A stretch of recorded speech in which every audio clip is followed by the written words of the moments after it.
క్రీస్తునందు సహోదరులారా, ప్రభువైన యేసుక్రీస్తు నామములో హృదయపూర్వక వందనాలండి. ముందుగా ఇంత మంచి సమయాన్ని ఇచ్చిన తండ్రైన దేవునికి ప్రభువైన క్రీస్తు ద్వారా కృతజ్ఞతాస్తుతులు చెల్లిస్తున్నానండి. అందరూ బాగున్నారండి. వాక్యం చదువుకొని ప్రార్థన చేసుకున్న తర్వాత పాఠంలోకి వెళ్దాం. మార్గాలు రాసిన సువార్త 11వ అధ్యాయం. మార్గాలు రాసిన సువార్త 11వ అధ్యాయం 15వ వచనం. వారు యెరూషలేమునకు వచ్చినప్పుడు ఆయన దేవాలయములో ప్రవేశించి దేవాలయములో క్రయ విక్రయములు చేయు వారిని వెళ్ళగొట్టని ఆరంభించి రోకలు మార్చు వారి బల్లలను పూలమ్ము వారి పీటలను పడద్రోసి దేవాలయము ఉన్న ఏ పాత్ర అయినను ఎవరిని తేనీయకుండెను. మరియు ఆయన బోధించుచు నా మందిరము సమస్తమైన అన్ని జనులకు ప్రార్థనా మందిరం అనబడు అని రాయబడలేదా? అయితే మీరు దానిని దొంగల గుహగా చేసి తినేది. ప్రార్థన చేస్తూ పరలోకంలో ఉన్న మా తండ్రి, పరిశుద్ధ ప్రేమ గల తండ్రి, గొప్ప తండ్రి, యెహోవా తండ్రి, మీ ప్రియకుమారుడు యేసుక్రీస్తు ప్రభువారి ద్వారా కృతజ్ఞతాస్తుతులు చెల్లిస్తున్నాను నాయన. ఆరాధన క్రమం అంతట్లో మీరు నడిపించండి నాయన. వాక్యం బోధించుండగా వినువారు తండ్రి మంచి రోజైన తిని వాక్యానుసారంగా నడిచే భాగ్యం దయచేయండి. వాక్యం బోధించుండగా ఈ లోక సంబంధమైన జ్ఞానంతో కాకుండా మీ జ్ఞానంతో మాట్లాడే భాగ్యం దయచేస్తారని మా ప్రభువైన యేసుక్రీస్తు నామములో వేడుకుంటున్నాం తండ్రి. ఆమేన్. ప్రభువైన యేసుక్రీస్తు నామములో హృదయపూర్వక వందనాలండి.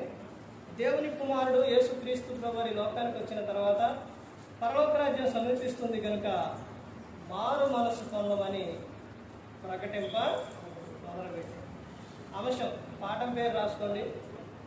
మీ ప్రవర్తన ఇశ్రాయేలీల ప్రవర్తన వంటిదేనా? మీ ప్రవర్తన ఇశ్రాయేలీల ప్రవర్తన వంటిదేనా? ఇశ్రాయేలీల ప్రవర్తన ఎలాంటిది? ఎలాంటి ప్రవర్తన వాళ్ళు కలిగి ఉన్న విధానం? ముందేమో శ్రమలు వచ్చినప్పుడు, బాధలు వచ్చినప్పుడు దేవునికి మొరపెట్టారు. మొరపెట్టిన తర్వాత దేవుడు మనందరం కూడా అప్పుడైనా ఇప్పుడైనా అందరూ ఎవరునంటే దేవుని పిల్లలు. ఎందుకనంటే 100వ కీర్తన 3వ వచనంలో ఏమనుందండి? రోజుకు ఒక అధ్యాయం చదవండి. చదవటం ఒకవేళ రాకపోతే చదివించుకోండి, లేకపోతే వినండి. యూట్యూబ్లో నుంచి ఇక అనేకమైన చోట్ల వాక్యాలు వస్తూనే ఉన్నాయి. వాక్యాలు వినాలి.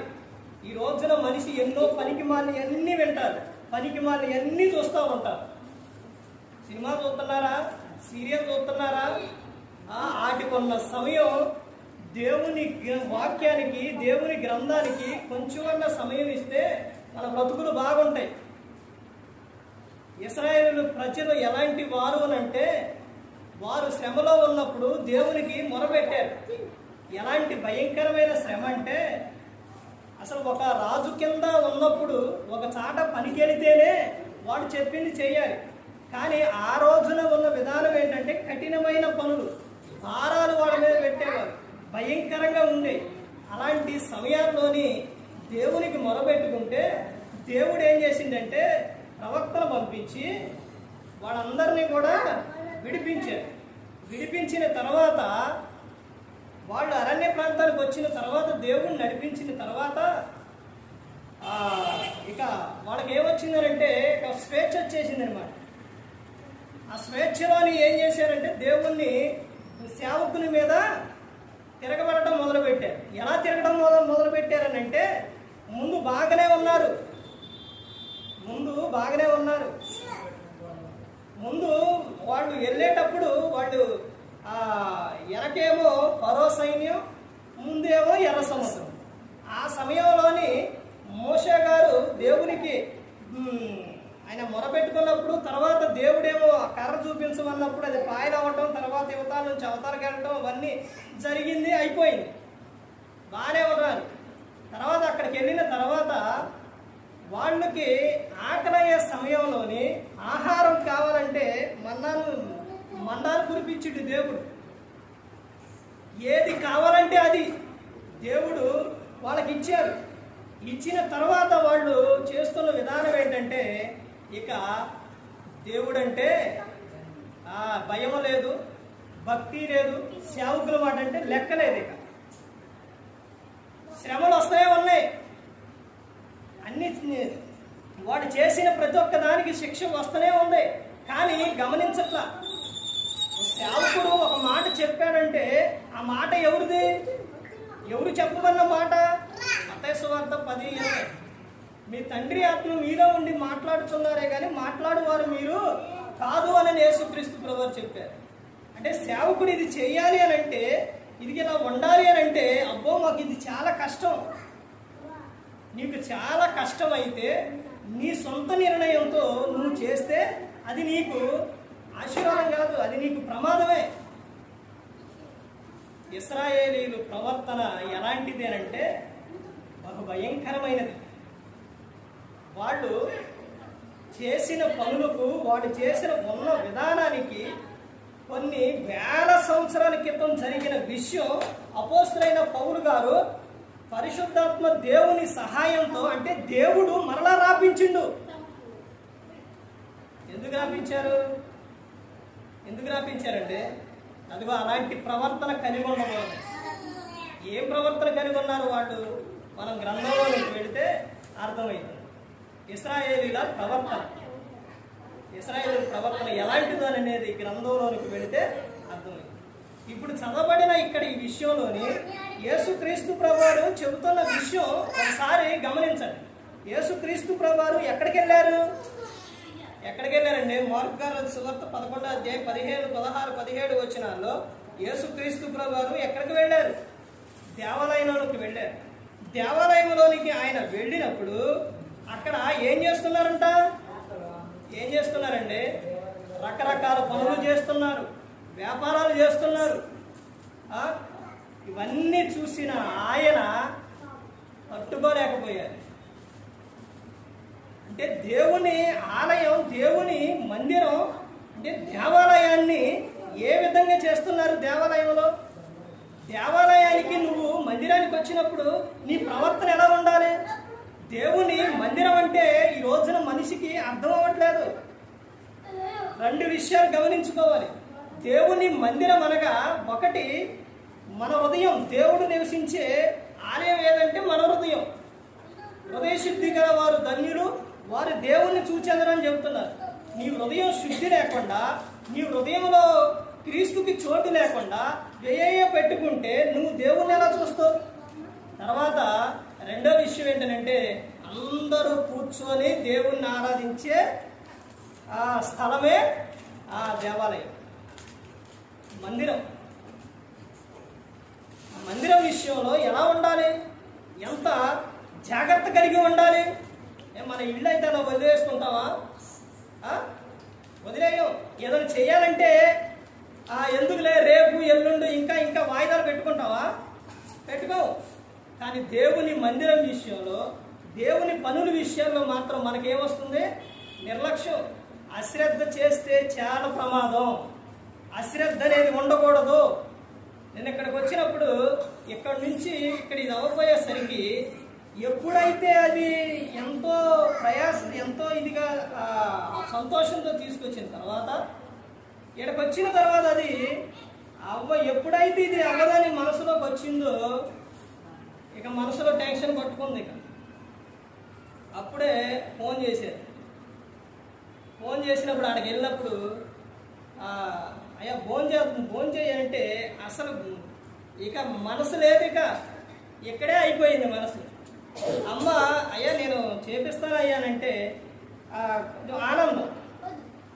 తర్వాత ఇది ఇప్పుడు అవ్వలేదనే బాధ. అసలు తినటం కాదు కదా, అసలు ఏం లేదు. అసలు కూర్చోలేకపోయాయి.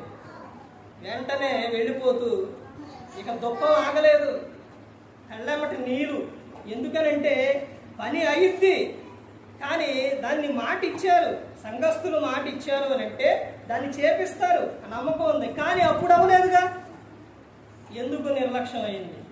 ఎందుకు అవ్వలేదు ప్రభువా అని ఎంతో బాధతో ఏడ్చుకుంటా ఎంతో వెళ్ళిన తర్వాత ఉదయాన్నే వచ్చి చూస్తే కిందేమో అంతా ఎలా ఉంది? ఇదిగా ఉంది. పైన అక్కడ చూడంగానే అసలు ఇక ఆనందం మామూలుగా రాలేదు. ఆనందం సంతోషం. అప్పుడు ఆ సంతోషంలోని అప్పుడు తర్వాత ఏం చెప్పారనంటే ఇవి చేశారయ్యా అని అలా మళ్ళీ ఇది చేసేటప్పుడు ఇది అయ్యిద్దని చెప్పి తర్వాత మొత్తం క్లీన్ చేశారు. అసలు ఇది పెట్టినప్పుడు ఎంత ఆనందం అంటే దేవుని పని చేసినప్పుడు మహా సంతోషం, మహా ఆనందం. వారు ఒక్క మాటే చెప్పారంట, వెంటనే వచ్చి చేసేసారు. దేవుని పని విషయాల్లో నిర్లక్ష్యం అనేది ఉండకూడదు. ఏ విషయమైనా కానీ మన పనులు నిర్లక్ష్యం చేయం. అందుకని ప్రతి ఒక్కరు గమనించుకోవాలి. ఇక్కడ దేవాలయానికి వెళ్ళినప్పుడు వాడు చేస్తున్న పని చూసి యేసుక్రీస్తు ప్రభువారు అసలు ఆయన పడ్డ బాధ ఎలాంటిదనంటే, ఒక్కసారి తండ్రి ఆలయంలో పాడు చేస్తూ ఉంటే కోపం వచ్చేసింది ఆయనకి, కోపం వచ్చేసింది. ఆ తర్వాత అక్కడ నుంచి అవన్నీ కూడా ఏం చేశారంట, పడద్రోసేసి తర్వాత చెబుతున్న విషయం చూడండి. దేవాలయం గుండా ఏ పాత్ర అయినను ఎవరిని తేనీయకుండెను. అర్థమైందంటే ఏది కూడా తేనీయలేదు, బయటికి ఏది కూడా రాలేదు. అర్థమవుతుందండి. ఆ తర్వాత ఇంకా చెప్తున్నారు కదా, మరియు ఆయన బోధించుచు నా మందిరము సమస్తమైన అన్ని జనులకు ప్రార్థనా మందిరం అనబడును అని రాయబడలేదా? అయితే మీరు దానిని దొంగల గుహగా చేసితిరనెను. ఏం చేశారంట? దొంగల గుహగా చేశారంట. ఇప్పుడు మందిరానికి బయట నుంచి ఎవరైనా వస్తారు, ఏమని చెప్పిండు యేసుక్రీస్తు ప్రభువారు?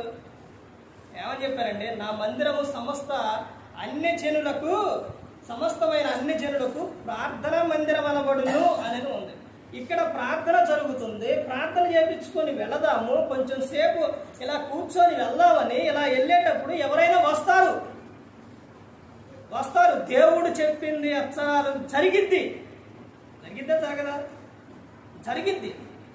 నా నిమిత్తం వీళ్ళు క్రీస్తు వారని వీరికి గిన్నెడు చన్నీళ్లు ఇస్తే మీకు వచ్చే ఫలం పోదు అని గ్రంథంలో రాపించారు. అదే విషయం చేస్తున్నారా లేదా? ఎక్కడికైనా వెళ్ళండి, వీడు క్రీస్తు వారనంటే అన్ని జనులు వాళ్ళు ఏం చేస్తారో తెలుసా? వెళ్ళటంతోనే ముందు అయ్యా వాటర్ తాగండి అని ఇస్తారు. ఒక ఆమె మొత్తం గది అన్ని తిప్పి డ్రింక్స్ అన్ని మొత్తం ఉంటే సేవకునికి ఏమి ఇచ్చారో తెలుసండి? వాటర్ ఇచ్చారు. జ్యూస్ ఇవ్వకూడదా? డ్రింక్ ఇవ్వకూడదా? అంత స్టేల్ కట్టుకున్న వాళ్ళలో ఫ్రిడ్జ్లో ఎన్నంటే ఫ్రిడ్జ్ నిండా ఉన్నాయి, కానీ ఏమి ఇచ్చారు? వాటర్ ఇచ్చారు, మంచినీళ్ళు ఇచ్చారు. ఎందుకంటే వాళ్ళకి ప్రతిఫలం. ఇలా ప్రతి ఒక్కటి కూడా గ్రంథంలో చెప్పింది ప్రతి ఒక్కటి కూడా అలా జరుగుతూ ఉంది. ఇప్పుడు ఇలా వెళ్ళే సందర్భంలో ఏడకు వస్తారు, మందిరం మంచిగా లేకపోతే, వచ్చిన తర్వాత ఏడు సరిగా లేకపోతే ఏమనుకుంటారు? ఒకసారి ఆలోచించండి. అంటే ఒక చేసే పనుల విషయంలో కాదు, ప్రతి ఒక్కటి కూడా ఏది అవసరమో అది తెచ్చుకోవాలి, ఏదైతే కావాలో అది చేసుకోవాలి. అది ఒక సంఘంలో ప్రతి ఒక్కరు కూడా ఒక బాధ్యత కలిగి ఉండాలి.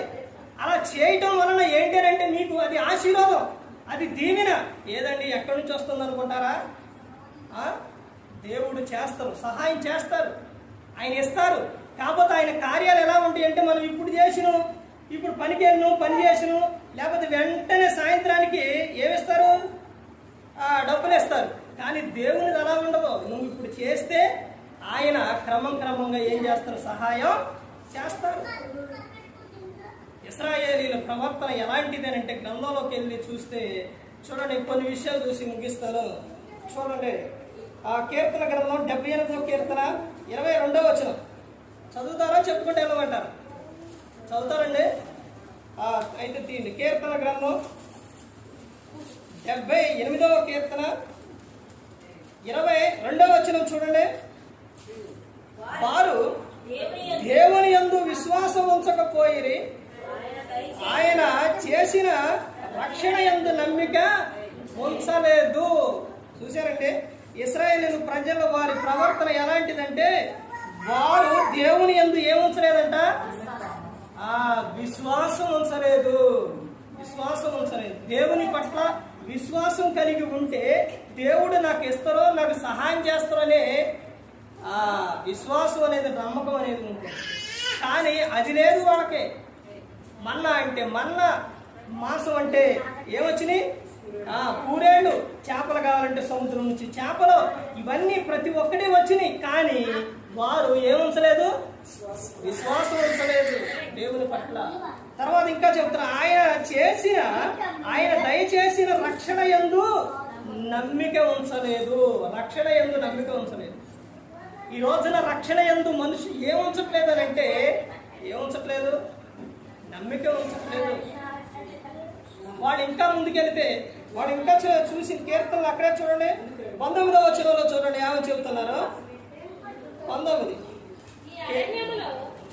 ఈ అరణ్యములో దేవుడు భోజనం సిద్ధపరచగలడా అనుచు వారు దేవునికి విరోధముగా మాట్లాడిరి. ఇశ్రాయేలు ప్రజల ప్రవర్తన ఎలాంటిది అని అంటే, ఎలాంటిదంట, వారు దేవునికి విరోధముగా మాట్లాడిరి.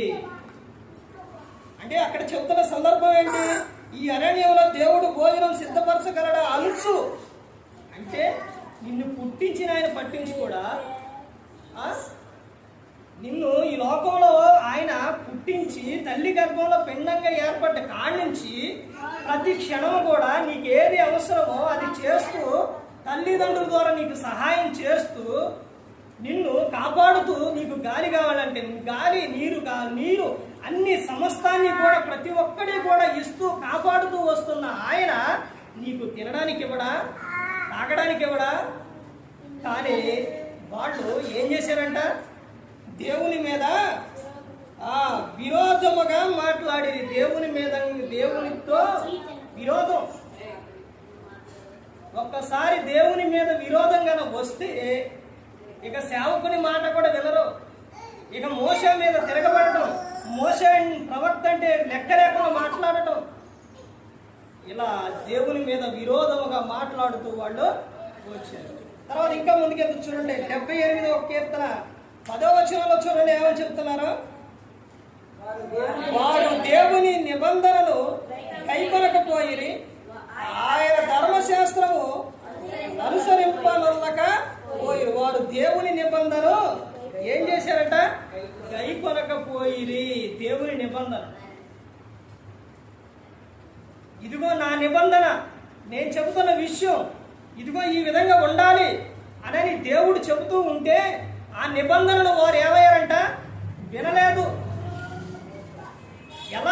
దేవుడు ఎలా వినిపిస్తారండి, ఎలా చెబుతారు? వాక్యం ద్వారా దేవుడు మాట్లాడతాడు, సేవకుని ద్వారా మాట్లాడతాడు. అలా చెబుతూ ఉంటే వాళ్ళు ఏం చేశారంట, ఆ నిబంధనను గైకొనలేదు. తర్వాత 17వ వచనంలో చూడండి ఏమని చెప్తున్నారు. 17వ వచనం, అయినను వారు ఆయనకు విరోధముగా ఇంకను పాపం చేయుచు వచ్చిరి, అడవిలో మహోన్నతుని మీద తిరగబడిరి. ఇదంతా ఎవరి ప్రవర్తన? ఇశ్రాయేలీల ప్రవర్తన. ఇదంతా కూడా దేవుని మీద వాళ్ళు ఏమయ్యారు, వారు దేవునికి విరోధంగా పాపం చేయుచు వచ్చిరి. పాపం చేయుచునే వచ్చారు. అలా పాపం చేస్తూ వచ్చిన వారిని దేవుడు ఎవరైతే ఏ పాపాలు చేస్తూ వచ్చారో వాళ్ళందరినీ కూడా తీసేశారు. ఇదంతా కూడా ఒక్కసారిలో జరగలేదు. వెంటనే వీళ్ళు మాట్లాడంగానే, పాపం చేయంగానే, తప్పు చేయంగానే మొత్తం కూడా తీసేయలేదు. దేవుడు వాళ్ళకి అవకాశం ఇచ్చిండు. వాళ్ళకి అవకాశం ఇచ్చినా కానీ వాళ్ళు మారలేదు, తెలుసుకోలేదు. ఆ తర్వాత దేవుడు సనిగే వారిని, పాపం చేసే వారిని, వాళ్ళందరినీ కూడా మొత్తాన్ని కూడా ఏం చేశారు, తీసేసారు. అలా తీసేసిన తర్వాత చివరిగా మిగిలిన వారు, ఇశ్రాయేలీలు అన్ని లక్షల మందిలోని చివరిగా మిగిలిన వారు ఎంతమంది? పాలు తేనె ప్రవహించే దాంట్లో ఎంతమంది వెళ్ళారు? అన్ని లక్షల మంది ఏమైపోయారు? ఈ రోజున లక్షల కోట్ల మనుషులు ఉన్నారు. ఎంతమంది పరలోకం, ఎంతమంది దేవుని యందు భయభక్తులు కలిగి ఉండేవారు ఉన్నారు? వాళ్ళందరూ కూడా మొత్తం సంహరించబడ్డారు, మొత్తం ఇదైపోయారు.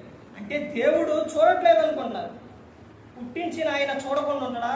ఆకాశం ఆలకించు, భూమి చెవియొగ్గు సాక్షులు పెట్టారు. ఎక్కడ తప్పించుకుంటాం? ఎక్కడికి వెళ్తాం? మన ప్రవర్తన, మన మాట ప్రతి ఒక్కటి కూడా దేవుడు చూస్తూనే ఉన్నారు. నీకు అన్ని మనందరికి అన్నీ ఇచ్చిన ఆయన ఏమి పట్టించుకోకుండా ఉంటున్నారా?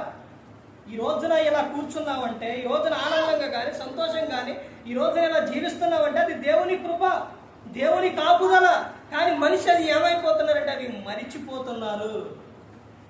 వీళ్ళకి ఇచ్చిన అవకాశాలు వీళ్ళకి సమృద్ధిగా అన్ని ఇస్తూ ఉంటే సనకటం, గొనటం, వ్యభిచారం భయంకరమైన స్థితిలోకి వెళ్ళిపోయారు. మొత్తాన్ని తీసేసి ఇద్దరు మిగిలారు. పాలు తీర ప్రవహించే దాంట్లో ఎంతమంది వెళ్ళారు? ఇద్దరే వెళ్ళారు. ఎవరిద్దరు వాళ్ళు? కాలేబు, యెహోషువ. వాళ్ళిద్దరూ కూడా దేవుని యందు కలిగి ఉన్న విధానం, దేవుని యందు భయభక్తులు కలిగి ఉన్నారు. ఇశ్రాయేలు ప్రవర్తన ఎలాంటిదో చివరిగా ఇంకొక విషయం చూసి ఈ రోజున మనిషి ఉన్న ప్రవర్తన, మనుషుల ప్రవర్తన ఎలా ఉందో గ్రంథంలో చూసి మనం ముగించుకుందాం. చూడండి 78:18 వచనం చూడండి. 18వ వచనం, వారు తమ ఆశ కొలది ఆహారము నడుగుచు తమ హృదయములలో దేవుని శోధించిరి. అంటే అడుగుచున్నారు, తర్వాత ఏం చేస్తున్నారు? శోధిస్తూ ఉన్నారు. ఇశ్రాయేలీయుల ప్రవర్తన ఎంత భయంకరంగా ఉంది. సనకటం, గొనకటం, ఆ దేవుని మీద తిరగబడటం, తర్వాత శోధించటం, ఇవన్నీ చేస్తూ వచ్చి ఉన్నారు. మరి వాళ్ళు చేసిన విధానానికి దేవుడు వారికి శిక్ష విధించారు. అంటే దేవుణ్ణి మనం అనే అంత కాడమా? ఒకసారి ఆలోచించండి. దేవుడు అంటే ఈ రోజున మనిషికి ఏమైపోయిందంటే చులకనైపోయింది. ఈ రోజున యేసుక్రీస్తు ప్రభువారు ఏదన్నా కానీ ఏదైనా కానీ నా దగ్గరకు వస్తారు, నన్ను కాపాడుతున్నారు అని ప్రతి ఒక్కరు కూడా అనుకుంటున్నారు. నువ్వేదన్నా కానీ ఆయన గ్రంథంలో చెప్పారు, నువ్వేది అన్నా కానీ ఆయన వస్తారు. ఎలా చెప్పారు యేసుక్రీస్తు ప్రభువారు అంటే, మనిషి కుమారునికి విరోధంగా మాట్లాడు వారికైనా పాపక్షమాపణ కలదగానే పరిశుద్ధాత్మ దేవుని దుఃఖపరిస్తే ఈ యుగమందైనను రాబో యుగమందైనను పాపక్షమాపణ లేదు అని చెప్పారు. అంటే యేసుక్రీస్తు ప్రభువారు ఏదన్నా నీ దగ్గరకు వస్తారు. ఎందుకు వస్తారు అని అంటే, నిన్ను ఎందుకు కాపాడుతున్నారు అని అంటే, దేవునికి నరునికి మధ్యవర్తి ఎవరు అంటే యేసుక్రీస్తు ప్రభువారు. తర్వాత ఇంకో విషయం ఏంటంటే, రెండోది ఏంటంటే, దేవుని ఆత్మ మనలో ఉంది. ఆత్మను కాపాడాలిగా. ఇప్పుడు ఆత్మను కాపాడటానికి పరిశుద్ధాత్మ దేవుడు మనకు సహాయంగా ఉన్నారు. ఆత్మ ఎప్పుడైతే బయటికి వెళ్ళిపోతుందో, మనిషిలో నుంచి మనలో నుంచి ఎప్పుడైతే దేవుని ఆత్మ వెళ్ళిపోతుందో, ఇప్పుడు ఇక్కడ రక్షకుడుగా ఉన్న ఆయనే తర్వాత ఏమైతుందో తెలుసండి, శిక్షకుడు అవుతుంది. ఇది గమనించుకోవాలి. ఇశ్రాయేలీయుల ప్రవర్తన లాంటిదేనా మీ ప్రవర్తన? మీ ప్రవర్తన అలాంటిదేనా? గ్రంథంలో చూద్దాం. చూడండి, కొలసీలకు రాసిన పత్రిక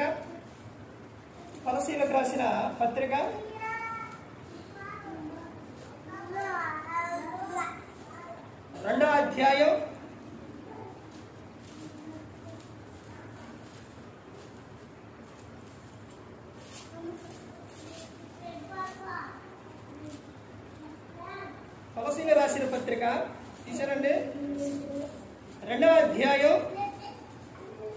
2వ అధ్యాయం 3వ వచనం నుంచి రండి. బుద్ధి జ్ఞానముల సర్వసంపదలు ఆయన యందే గుప్తములై ఉన్నవి. ఎవడైనను చక్కని మాటల చేత మిమ్మును మోసపరచకుండునట్లు ఈ సంగతిని చెప్పుచున్నాను. బుద్ధి జ్ఞానములు సర్వసంపదలు ఎవరి యొద్ద గుప్తములై ఉన్నవి? ఎక్కడున్నాయంట? దేవుని యొద్ద ఉన్నవి. అయితే తర్వాత కింద చెప్తున్న విషయం ఏంటంటే, ఎవడైనాను చక్కని మాటల చేత మిమ్మును ఏం చేస్తారు? మోసపరుస్తారు. చక్కని మాటల చేత వాళ్ళు ఆ మాటలు చెప్పారు అని అంటే ఇక మీరు ఆ మాటలే ఉంటారు. చక్కని మాటల చేత మిమ్మును మోసపరుచుకున్నట్లు ఈ సంగతిని చెప్పుచున్నాను.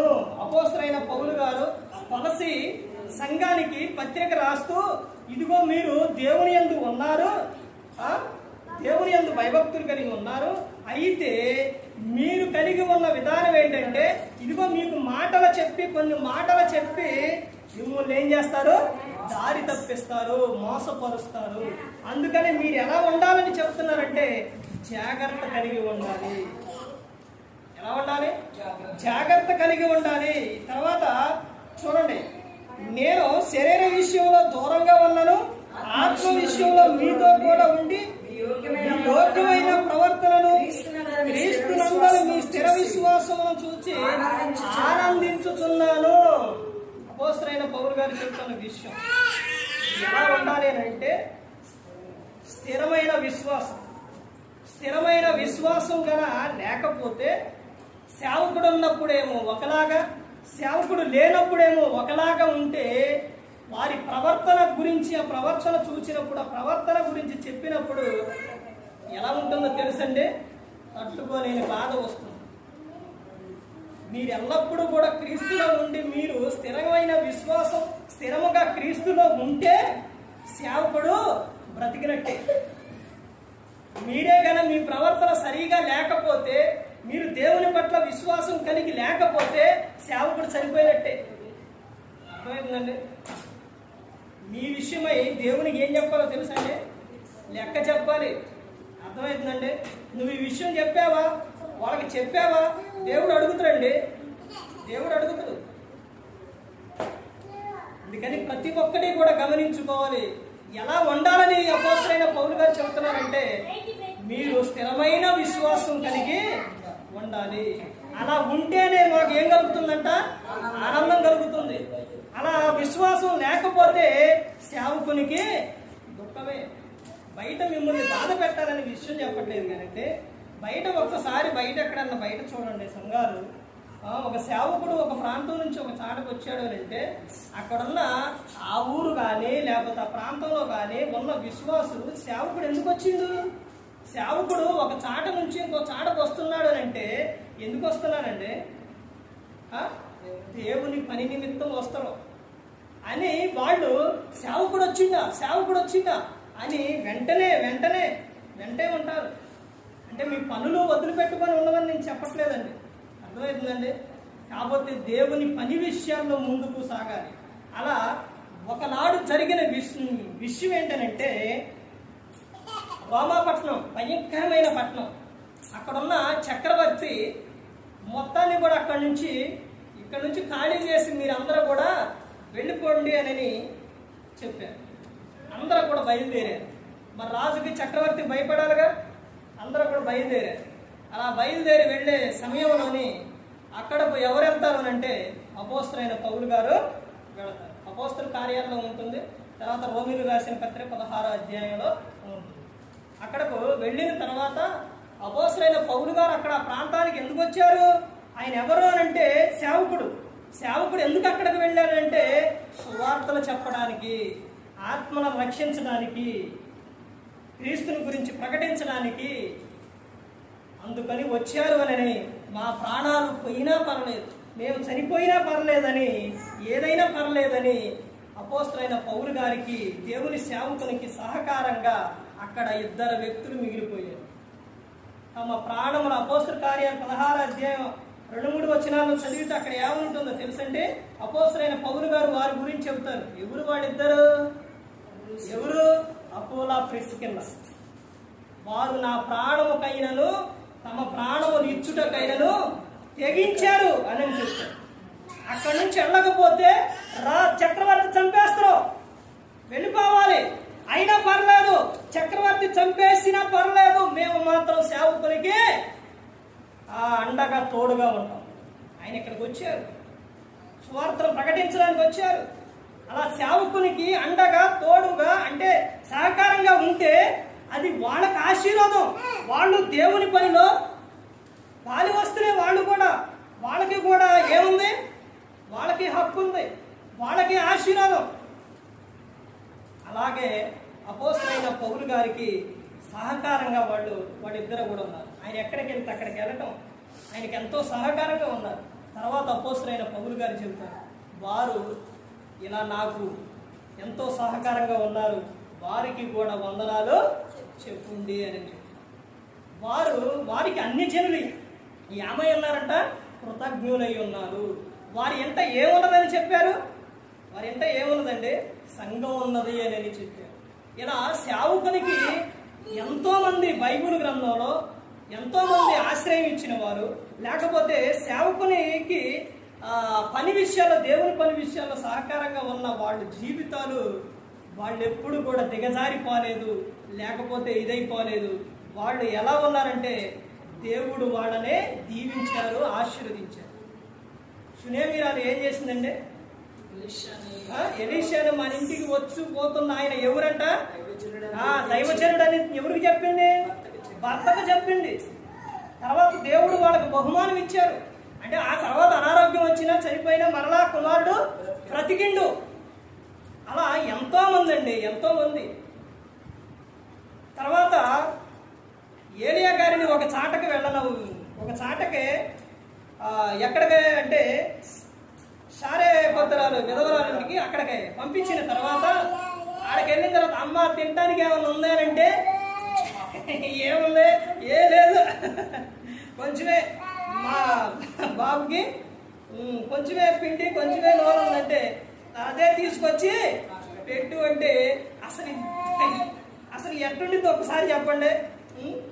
మాకు తినటానికే కొంచెం ఉంది, దాంట్లోనే మొత్తం తీసుకొచ్చి పెట్టమంటవా అనుకోరండి. కానీ ఆమె వెళ్ళి అప్పం చేసి తీసుకొచ్చినప్పుడు మరలా వెళ్ళి చూస్తే ఇంకా పెరుగుతూనే ఉందంట, పెరుగుతూనే ఉంది. మరి ఇప్పుడు పెరుగుతాయండి అని అనుకుంటున్నారా? ఇప్పుడు దేవుడు ఫిలిప్పీయులకు రాసిన పత్రిక 4వ అధ్యాయం 19వ వచనం, అప్పుడు ఇప్పుడు ఎప్పుడైనా కానీ దేవుడు సహాయం చేస్తారు. కాగా దేవుడు తన ఐశ్వర్యం చొప్పున క్రీస్తు యేసునందు మహిమలో మీ ప్రతి అవసరం కూడా తీరుస్తారు. ఇక్కడ ఏం చేస్తారంట? అవసరం తీరుస్తారు. అక్కడేమో ఇచ్చారు, ఇక్కడ మీకు సహాయం చేస్తారు.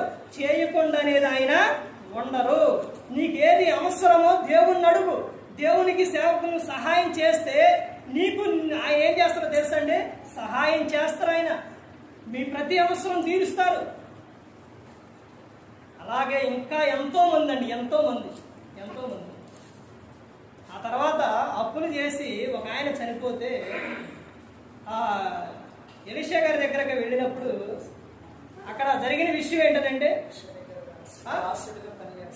ఆయన తప్పు చేసి చనిపోయిందయ్యా, మరి పిల్లలు ఆయన్ని తీసుకెళ్ళిపోతానంటున్నారు అని అంటే, అమ్మా నీ దగ్గర ఏముంది అని అంటే, అక్కడ జరిగిన విషయం ఏంటంటే, అమ్మా నువ్వు వెళ్ళి నీళ్ళ కుండలు పెట్టి ఏమని చెప్తారు, పాత్రలో పోసి తెచ్చి అక్కడ పెట్టమని దాంట్లో నూనె పోస్తే అవి అమ్ముకొని ఆమె ఏం చేసింది?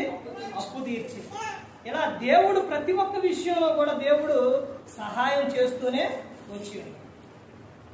ఇలా స్థిరమైన విశ్వాసం కలిగి ఉన్నప్పుడు ఆ సేవకుడు ఎలా ఉంటాడంట? ఆనందంగా ఉంటాడంట. మీరు బాగుండాలి, సంతోషంగా ఉండాలని నిత్యం మీకోసం ఏం చేస్తారంటే ప్రార్థన చేస్తారు సేవకుడు. దేవునికి విజ్ఞాపన, ప్రార్థన ఇవన్నీ కూడా మీ నిమిత్తం. తర్వాత ఇంకా చెప్తున్న విషయం చూడండి, ఇంకా ముందుకెళ్తే తర్వాత 5వ వచనం చదివారు కండి. తర్వాత 8వ వచనం చూడండి. ఆయనను వలసికి రాసిన పత్రిక 2వ అధ్యాయం 8వ వచనం, ఆయనను అనుసరింపక మనుషుల పారంపర్య ఆచారములు అనగా ఈ లోక సంబంధమైన మూలపాఠములను అనుసరించి మోసకరమైన నిరర్ధకతత్వ జ్ఞానము చేత మిమ్మును చెరబట్టుకొని పోవువాడు ఎవడైనా ఉండునేమో అని జాగ్రత్తగా ఉండుడి. మీ మట్టుకు మీరు ఎలా ఉండాలి? జాగ్రత్త కలిగి ఉండాలి. పారంపర్య ఆచారాలు, నేను మా తాత అలా చేసిందండి, నేను ఇప్పుడు అలాగే చేస్తానంటే ఒక విషయం గమనించండి. అప్పుడు వాళ్ళున్న కాలంలోని చిన్న అంటే స్త్రీ ఉన్నారు కాబట్టి అవి చిన్న పేర్లు అవి కట్టుకునేవాళ్ళు. మరి ఇప్పుడు అలాగే కట్టుకొని తిరుగుతావా? అప్పుడున్న వాళ్ళు ఉన్న విధానంతోనే ఇప్పుడు ఉంటారా? అప్పుడంటే వాళ్ళు అలా చేశారు, వాళ్ళకు వాక్యం తెలియకపోవచ్చు. కానీ ఈరోజు నీకు వాక్యం తెలుసు, ఎలా ఉండాలో తెలుసు. సేవకుడు చెబుతుండు, అయినా కానీ ఇంకా ఏం చేస్తున్నారు? పారంపర్య ఆచారాలు. వివాహం చేయాలంటే పారంపర్య ఆచారాలు, మనిషి చనిపోతే పారంపర్య ఆచారాలు, ఏదైనా పని చేయాలన్నా కట్టాలన్నా ఏదైనా కానీ ప్రతి ఒక్కటి కూడా పారంపర్య ఆచారాలు. ఇవన్నీ విడిచిపోవాలి, విడిచిపెట్టాలి. అవి అలాంటి అనేది చేస్తే అది మీకు ఆశీర్వాదం కాదు, ఆశీర్వాదం కాదు. ఒక ప్రాంతంలోని మన దినాన ఒక వ్యక్తి చనిపోతే సేవకుడు చెప్పిండు, ఇదిగోండి ఈ విధంగా చేయండి. వాళ్ళు చేస్తున్న ముందు అక్కడున్న పెద్దలకి చెప్పారు. చెప్పిన తర్వాత వాళ్ళు ఏం చేశారంటే, మాకు ఎప్పటి నుంచో వస్తుంది ఇవన్నీ కూడా, అప్పటి నుంచి వస్తాం, ఇప్పుడు మారుస్తామా మేము అని అలాగే చేశారు. సేవకుడు చేసిన విధానం ఏంటో తెలుసండి? అది కూడా ఈ క్రీస్తు సంఘములో సేవకులు కాబట్టి ఉంటారు కానీ వేరే దాంట్లో అయితే వేరే వాళ్ళు అయితే ఉండరు, అసలు చేయలేరు, వాళ్ళు ఉండరు, వెంటనే వెళ్ళిపోతారు. సేవకుడు చెప్పినట్టే చేయాలి. ఎందుకంటే సేవకుడు చెప్పేది సేవకుడు తన సొంత మాట కాదు, ఆయన రాసుకొని చెప్పిన మాట కాదు, గ్రంథంలో ఉన్న మాట. అలా నువ్వు చేయకపోతే నువ్వు ఇదిగో అయ్యా మరి ఎలా చేద్దావు, ఇదిగో ఇట్టా అని చెబితే నీ బాధ కలగకూడదని, లేకపోతే నువ్వు ఒకవేళ నీకేదన్నా నువ్వు చెప్పినట్టు అప్పుడు ఆ క్షణంలో చేయకపోతే నువ్వు బాధపడతావో, మందిరానికి రావాలో, ఆ క్షణంలో సరేలని అన్నా అది నీకు ఆశీర్వాదం కాదు. అర్థమవుతుందండి? నీకు ఆశీర్వాదం కాదు. సేవకుడు చెప్పినట్టు చేస్తేనే అది ఆశీర్వాదం, గ్రంథంలో చెప్పినట్టు చేస్తేనే అది ఆశీర్వాదం. అర్థమవుతుందండి? పారంపర్య ఆచారాలు. యేసుక్రీస్తు ప్రభువు చెప్పిన మత్తయి గారు రాసిన సువార్తలు ఏమని చెప్పారు? దేవుని వాక్యం ఎందుకు నిరర్థకం అవుతుందంట? పారంపర్య ఆచారాల నిమిత్తం దేవుని వాక్యము నిరర్థకం అయిపోతుంది. ఇలాంటి వారిని ఏమని పిలిచారో యేసుక్రీస్తు ప్రభువు తెలుసండి? వేషధారులారా అని పిలిచారు. ఏంటి వేషధారణ అంటే? ఎందుకని? మందిరంలో ఒకలాగా, బయటికి వెళ్ళిన తర్వాత ఒకలాగా. మందిరంలోనేమో వింటాం, మందిరంలోనే బాగానే ఉంటాం, బయటికి వెళ్ళిన తర్వాత ఏదైనా కార్యక్రమం చేయాలంటే మన ఇష్టానుసారంగా చేస్తారు. ఆ రోజున అక్కడ జరిగిన విషయం అదే. బాగానే ఉంకొట్టారు, బాగానే ఉన్నారు వాక్యం చెప్పినప్పుడు, మరలా ఈరోజు చెప్పినప్పుడు బాగానే వింటారు. తర్వాత మళ్ళీ ఏదైనా చేయాలంటే బయటికి వెళ్ళిన తర్వాత అక్కడికి వెళ్ళి ఎక్కడికి వెళ్ళి ఆడమాటలు ఏడమాటలు, మరలా ఇక్కడికి వచ్చేసి మేము ఇది ఏ విధంగా మాకు ఎప్పటి నుంచో వస్తుందండి అలాగే చేయాలి. ఆయన చేసిన విధానం ఏంటో తెలుసండి? నేను ఆ రోజున ఆ స్టేటస్ చూస్తే తెలుస్తుంది, నేను ఉన్నాను, కానీ ఏ ఒక్కటి కూడా క్రమంగా ఏది కూడా ఆయన కూడా ఏం చేయలేదు. ఆడికి వెళ్ళాడు, వాక్యం చదవాలి, వాక్యం కూడా చదవాలి, ఓన్లీ ప్రార్థన చేశారు. తర్వాత అక్కడికి వెళ్ళారు, అక్కడ చదవాలి, అక్కడ చదివారు, ప్రార్థన చేయమన్నారు, నన్ను ప్రార్థన చేశారు. వెంటనే అసలు అక్కడి నుంచి ఎమ్మడే వచ్చారు, ఆడికి వచ్చారు, చెప్పారు, వెళ్ళిపోయారు, అయిపోయింది. సేవకుడు హెబ్రీ రాసిన పత్రిక 13వ అధ్యాయంలో వచనాలు రాసుకోండి, గుర్తుపెట్టుకోండి, చదవండి. ఈ పైన అధికారులు ఎవరైతే ఉన్నారో వారు ఆ పనిని దుఃఖంతో చేస్తే అది మీకు ఆశీర్వాదం కాదు, ఆశీర్వాదం కాదండి. ప్రతి ఒక్కటి కూడా సేవకుడు మీ బ్రతుకులు బాగుండాలని కోరుకుంటాడు, మీరు పరలోకం చేరాలనే సేవకుడు చెబుతురు. ఇది గమనించండి. ప్రతి ఒక్కరూ కూడా ఎలా చేస్తున్నారంటే వాళ్ళ ఇష్టానుసారంగా చేస్తున్నారు. నీకు తెలియకపోతే సేవకుడిని అడగాలి, లేకపోతే గ్రంథం వాక్యం వింటున్నావుగా అందులో ఎలా ఉందో నువ్వు తెలుసుకోవాలి. తర్వాత ఇంకా ఇక్కడ చెప్తున్న విషయం ఏంటంటే వాళ్ళు ఏం చేస్తున్నారంట? ఆయనను అనుసరింపక ఏం చేస్తున్నారంట? పారంపర్య ఆచారాలు అనగా ఈ లోక సంబంధమైన మూలపాఠములను అనుసరించుచు మోసకరమైన నిరర్ధక తత్వ జ్ఞానము చేత మిమ్మును చెరబట్టుకొని పోవువాడు ఎవడైనా ఉండునేమని జాగ్రత్తగా ఉండు. మీ మట్టుకు మీరు ఎలా ఉండాలి? జాగ్రత్త కలిగి ఉండాలి. తర్వాత ఇంకా ముందుకెళ్తే ఆయన చెప్తున్న విషయం చూడండి, 16వ వచనంలో చెప్తున్నారు. చూడండి ఏమని చెప్తున్నారు? కాబట్టి అన్నపానముల విషయంలోనైనను, పండుగ, అమావాస్య, విశ్రాంతి దినము అను వాటి విషయములోనైనను మీకు తీర్పు తీర్చనెవరికి అవకాశం ఇయ్యకుడి. తర్వాత అక్కడే చెప్తున్నారు కదా, కింద 17వ వచనంలో చెప్పిన తర్వాత పైన ఉన్న దాని అర్థం చెబుతారు. కింద చెబుతుంది 17 చూడండి ఏమని చెబుతున్నారు. ఇవి రాబో వాటి ఛాయ గాని నిజ స్వరూపం క్రీస్తులో ఉన్నది. ఇప్పుడు మీకు ఏమర్థమైంది? ఏమర్థమైంది? చదవబడింది నిన్నారా? ఎన్న దాంట్లో 16వ వచనంలో ఏమనుంది? ఏమనుందండి? కాబట్టి అన్నపానముల విషయంలోనైనాను, అన్నపానముల విషయాల్లో, తినే విషయాల్లో కూడా, తర్వాత పండుగ, అమావాస్య, విశ్రాంతి దినము అను వాటి విషయంలోనైనాను ఎవరికి తీర్పు తీర్చే అవకాశం ఇవ్వద్దు. ఎందుకు పెట్టారండి? దేవుడు అమావాస్య, నెనపొడుపు, పౌర్ణం ఇవన్నీ కూడా ఎందుకు పెట్టారు? దేవుడు ఇక్కడ చెబుతున్న విషయం అదే. ఎందుకు రాపించా? అసలు ఎందుకున్నాయి సృష్టిలో? నువ్వు వాటిని అనుసరిస్తావనే? ఇదిగోండి ఈ రోజునేంటి నెనపొడుపు, ఈరోజు చెయ్యాలి, ఈరోజు అమావాస్య చేయకూడదు, ఈరోజు పౌర్ణం ఎక్కడికి వెళ్ళకూడదు. అన్నీ ఇలా చేస్తూ పోతూ ఉంటే బయట ఉన్న వారు ఏమంటారు? మీరు క్రైస్తవులైనా, ప్రార్థనకి వెళ్ళేవారైనా అంటే వారు ఏం చేస్తున్నారు? అప్పుడు మిమ్మల్ని తీర్పు తీరుస్తున్నారు. ఆ అవకాశం ఇవ్వద్దు అని చెబుతున్నారు. అవి దేవుడు ఎందుకు పెట్టారు? ప్రతి ఒక్కటే సూర్యుడు ఇటు నుంచి ఇటు వస్తే ఒక పూట అవుతుంది, చంద్రుడు అటు నుంచి ఇటు వస్తే ఒక పూట అవుతుంది, మొత్తం 24 గంటలు అవుతుంది, అప్పుడు ఒక రోజు అవుతుంది. ఎందుకు? తర్వాత నెలపొడుపు 15 రోజుల నుంచి, తర్వాత పౌర్ణం 15 రోజుల తర్వాత ఇవన్నీ అమావాస్య ఇవన్నీ ఎందుకు వస్తున్నాయి అంటే కాలాన్ని బట్టి, కాలం తిరగాలి కాబట్టి, రోజులు గడవాలి కాబట్టి దేవుడు వాటిని చేసి ఉన్నారు. కానీ వాటినే నువ్వు ఆధారం చేసుకొని చేస్తే నువ్వు ఎలాంటి విధానంలో చేస్తున్నావు ఒకసారి ఆలోచించు. ఇవన్నీ అక్కడ కింద చెప్తున్నారు చూడండి ఏమని చెప్తున్నారు. ఇవి రాబో వాటి ఛాయ కానీ నిజ స్వరూపం క్రీస్తులో ఉన్నదే. వాటిలో ఏమీ లేదు, సృష్టిలో ఏమీ లేదు. సృష్టిని కాదండి పూజించేది, సృష్టికర్తను పూజించాలి. నిజ స్వరూపం ఎవరిలో ఉంది? క్రీస్తులో ఉంది అని చెబుతున్నారు. క్రీస్తు చెప్పినట్టు, క్రీస్తు ఆయన అడుగు జాడల్లో నడవాలే కానీ ఇవన్నీ ఏంటి? ఇవన్నీ చేస్తున్న విధానం ఏంటి? ఇవన్నీ కూడా ఇవన్నీ చేసుకుంటూ వస్తే దేవునికి నువ్వేమైతావో తెలుసా? దేవుని దృష్టిలో నువ్వేమైతావు ఒక్కసారి మీరు పరీక్షించుకోండి. తర్వాత ఇంకా ఆయన చెబుతున్న విషయం చూడండి. తర్వాత ఇంకా ఏమని చెబుతున్నారంటే 20వ వచనంలోకి వెళ్ళండి.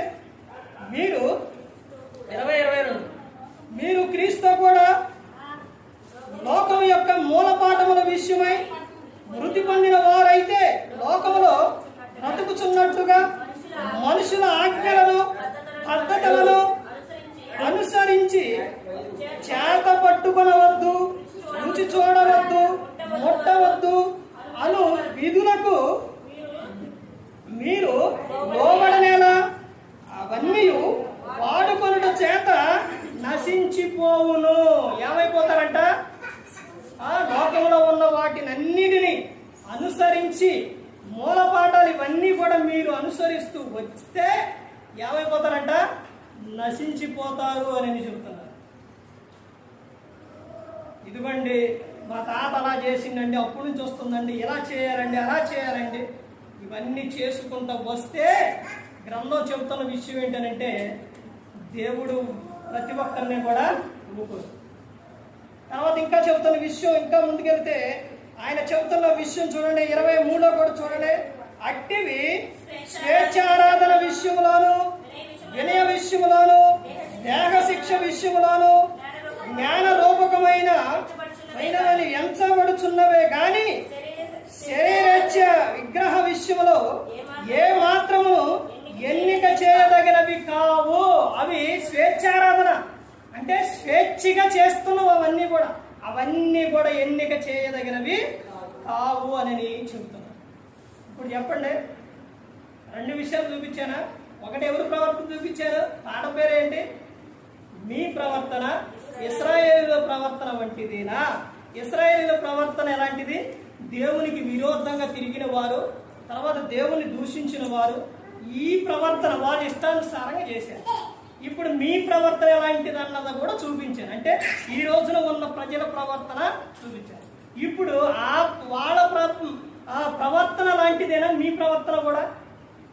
అలా ఉంటే చాలా ప్రమాదం. అర్థమవుతుందండి? ఇప్పుడు మనందరినీ కాపాడడానికి, మనందరినీ రక్షించడానికి మనకి మధ్యవర్తిగా ఉన్న ఆయన ఎవరో? యేసుక్రీస్తు ప్రభువు.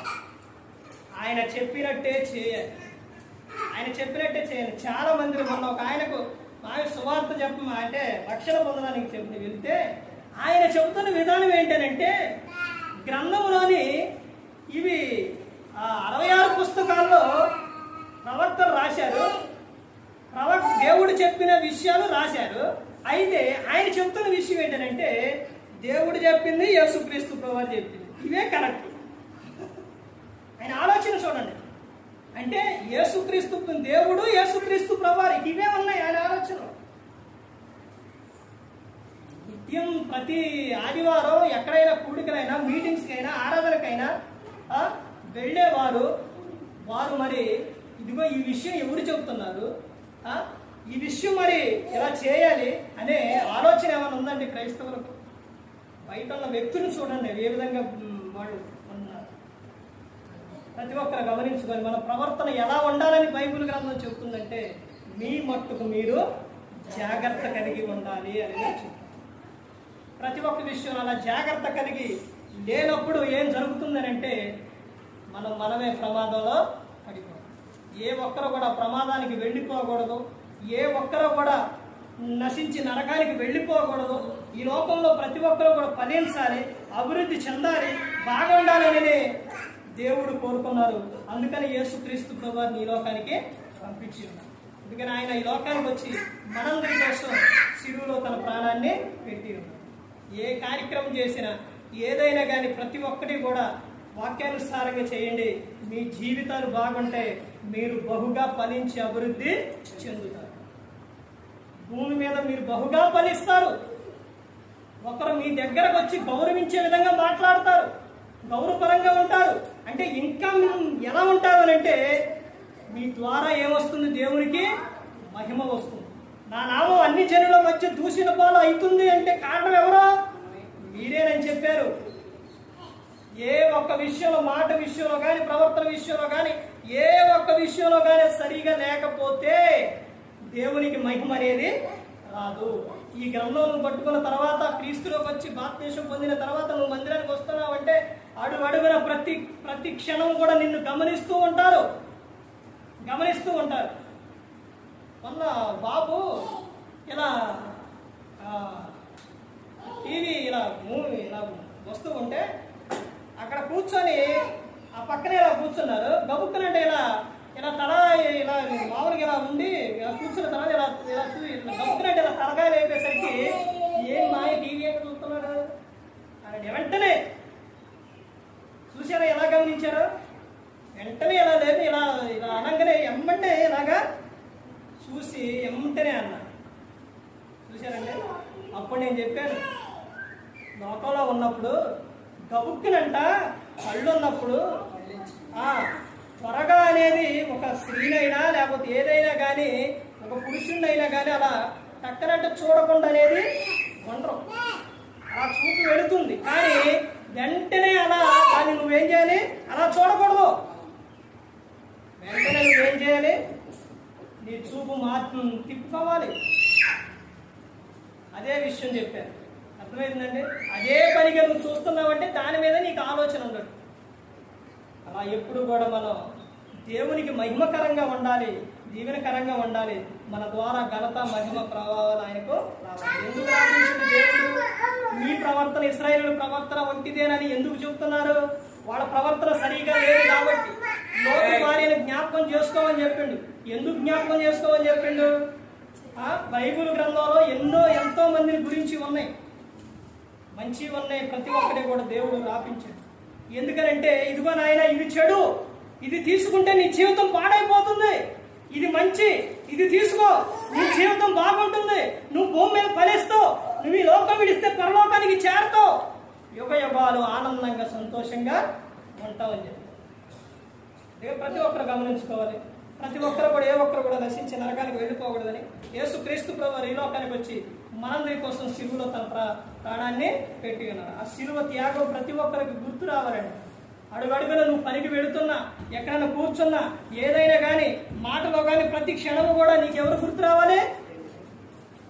దేవుడు గుర్తు రావాలి, క్రీస్తు గుర్తు రావాలి, ఆ త్యాగం గుర్తు రావాలి. నా కోసం సిలువలో మరణించారు, ప్రాణం పెట్టారు.